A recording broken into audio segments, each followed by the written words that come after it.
ओम नमो नारायण। आज कार्तिक मास महात्म का 35वां अध्याय सुनेंगे। अनुपम कथा कार्तिक होती है संपन्न, इसको सुनने से श्री हरि होते हैं प्रसन्न। इतनी कथा सुनकर श्री ऋषिवर कहने लगे कि हे सूत जी, अब हम आपसे तुलसी के विवाह की विधि पूछना चाहते हैं, सो आप कृपा करके वर्णन कीजिए। ऋषिवरों का यह वाक्य सुनकर आनंद में मग्न हुए श्री सूत जी कहने लगे कि हे मुनीश्वरों, अब मैं आपके सामने तुलसी जी के विवाह की विधि का वर्णन करता हूँ, इसलिए आप सावधान होकर सुनने का कष्ट करें। जब सूर्य उत्तरायण में हो, गुरु शुक्र का उदय हो, विवाह के नक्षत्र हों और विशेषकर पूर्णिमा हो अथवा कार्तिक का महीना व भीष्म पंचक हो, तब तुलसी वन में वह अपने घर में सुंदर मंडप और उत्तम हवन कुंड के सहित मनोहर वेदी की रचना करता हुआ ऋत्विज ब्राह्मणों को, जो विद्वान और राग द्वेष आदि से रहित हो, उन्हें निमंत्रित करें और गृह यज्ञ आरंभ करता हुआ मातृकाओं की पूजा करें।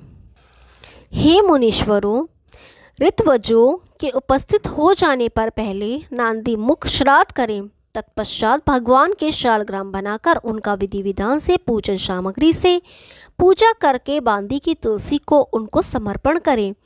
इस प्रकार विवाह विधि से तुलसी जी का पानी ग्रहण करने के बाद विधि पूर्वक होम करें।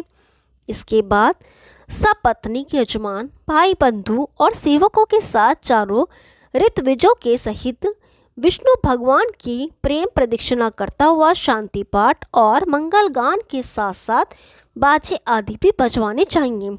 हे मुनीश्वरों, ऐसा हो जाने के बाद यजमान को गौदान और शय्या दान करना चाहिए। ऋत्विजों को दक्षिणा देकर विप्र भोज और जाति भोज करना चाहिए। यह सुनकर सूत जी कहने लगे, हे मुनीश्वरों, इस प्रकार जो मनुष्य श्रद्धा भक्ति युक्त होकर सत्य, शांति और संतोष को धारण करता है, विष्णु भगवान को तुलसी दल समर्पण करता है, वह समस्त पापों से रहित होकर संसार के सुखों को प्राप्त करता हुआ अंत में विष्णु लोक को प्राप्त होता है।